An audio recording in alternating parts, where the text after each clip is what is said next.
नमस्कार।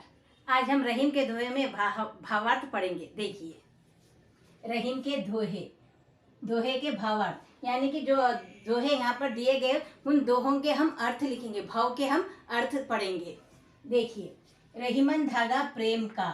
देखिए यहाँ पर कह रही है रहीमन धागा प्रेम का, यानी कि यहाँ पर धागे का प्रयोग यहाँ पर देखिए संबंध से जोड़ा गया है, यानी कि मनुष्य जीवन का जो मनुष्यों का जो संबंध होता है तो वो प्रेम का संबंध होता है।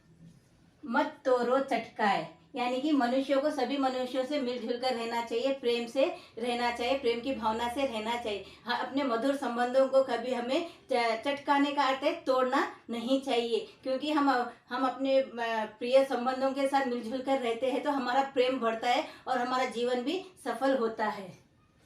टूटे से फिर ना जुड़े। देखिए, टूटे से फिर ना जुड़े यानी कि देखिए, अगर हम किसी से एक बार संबंध हम तोड़ देते हैं, अगर फिर बाद में हम उसे जोड़ना भी चाहते हैं तो उसे हम जोड़ नहीं पाते हैं। तो रहीम जी कहते हैं कि ये हमारा प्रेम का जो संबंध होता है बड़ा ही नाजुक होता है, नाजुक धागे के समान होता है। अगर हम एक बार उसे झटके से तोड़ देते हैं, जैसे कि हम धागे को तोड़ देते हैं, तो वैसे ही हम संबंधों को तोड़ देते हैं तो फिर उसे हम जोड़ नहीं सकते। हम कितना भी उसे जोड़ना चाहे तो फिर भी उसमें गांठ पड़ ही जाती है। देखिए, जुरे गांठ पड़ जाए, यानी कि टूटे से फिर ना जुरे, जुरे गांठ पड़ जाए, यानी कि जब हम धागे को हम खींचकर तोड़ देते हैं, फिर बाद में दोनों टूटे हुए धागों को जोड़ने की कोशिश करते हैं, तो जब जोड़ देते हैं, गांठ डाल देते हैं, तो क्या होता है, वह धागा तो एक जैसा हो जाता है मगर उसमें गांठ पड़ जाती है। वैसे ही मनुष्य के संबंधों में भी ऐसा ही है। तो यहाँ पर रहीम जी उदाहरण, धागे का उदाहरण दे रहे हैं। यहाँ पर हमें भी अपने सगे संबंधियों से मिलजुल कर रहना चाहिए, प्रेम से रहना चाहिए। कड़वी बातें कहकर या बुरे व्यवहार करके उन संबंधों को खराब नहीं करना चाहिए।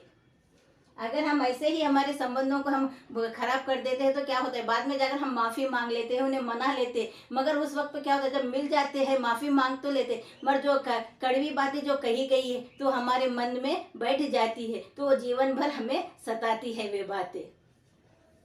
भावार्थ देखिए, इस दोहे में रहीम जी उपदेश देते हैं कि प्रेम का धागा संबंध बड़ा ही नाजुक होता है। देखिए, यहाँ का प्रेम का संबंध बड़ा ही नाजुक होता है, इसलिए इसे टूटने नहीं देना चाहिए। देखिए, प्रेम का संबंध बहुत बड़ा ही नाजुक होता है, इसे कभी टूटने नहीं देना चाहिए। अगर हम किसी का दिल दुखाते हैं या बुरा व्यवहार करते हैं तो उन्हें बहुत ज़्यादा तकलीफ होती है, क्योंकि जिस तरह टूटे धागों को जोड़ने पर गांठ पड़ जाती है, वैसे ही संबंधों में भी गांठ पड़ जाती है। जैसे कि दोनों धागों को जब हम जोड़ देते हैं तो गांठ पड़ जाती है, वैसे ही हम दूसरे लोगों के साथ, दूसरे मनुष्यों के साथ बुरा व्यवहार करते हैं, फिर बाद में हम माफ़ी मांग लेते हैं, क्षमा मांग लेते हैं, मगर जब मांग तो लेते हैं, फिर जब हम मिल जाते हैं तो हमारे दिलों के अंदर जो है, हमारे हृदय के अंदर वो बात बैठ जाती है। किसी के साथ जो बुरा व्यवहार किया गया है वो हमारे मन में बैठ जाती है। देखिए, रहीमन पानी राखिए, बिन पानी सब सुन। यहाँ पर देखिए, रहीम जी ने यहाँ पर पानी का उदाहरण दिया है, हमारे जीवन में पानी का क्या महत्व है वो बताए। यहाँ पानी के अनुसार उसमें क्या है, देखिए, पानी गए न उभरे मोती मानस चुन। भावार्थ देखिए, रहीम जी इस दोहे में कहते हैं कि पानी शब्द के 3 अर्थ है। यहाँ पर देखिए, पानी शब्द के उसमें 3 अलग अलग अर्थ उन्होंने बताए हैं। मोती के संदर्भ में चमक। देखिए, यहाँ पर मोती के संदर्भ में चमक, जैसे कि मोती चमकता है वैसे हम मनुष्यों को भी अपने जीवन में सफलता पाना चाहिए। जैसे कि मोती चमकता है तो उसी चमक के साथ ही मोती के समान हमें चमकना चाहिए, सफल होना चाहिए। मनुष्य के संदर्भ में आत्मसम्मान। देखिए, यहाँ मनुष्य के संदर्भ में आत्मसम्मान यानी कि मनुष्य को सबसे बड़ा आत्मसम्मान होता है। हमेशा अपने आत्मसम्मान को बढ़ाए रखना चाहिए, कभी अपने आत्मसम्मान को गिरने नहीं देना चाहिए।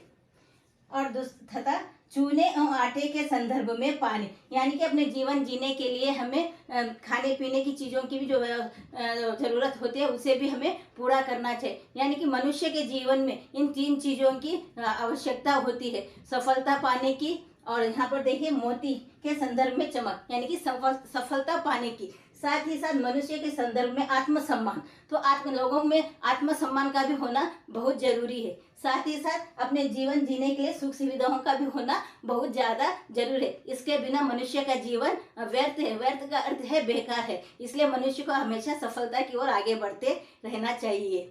तो इस यहाँ पर रहीम जी ने इस दोहे में भावार्थ बताया गया है। इसी तरह के वीडियोस देखने के लिए लाइक शेयर कमेंट करिए और सब्सक्राइब भी जरूर कीजिए। Thank you.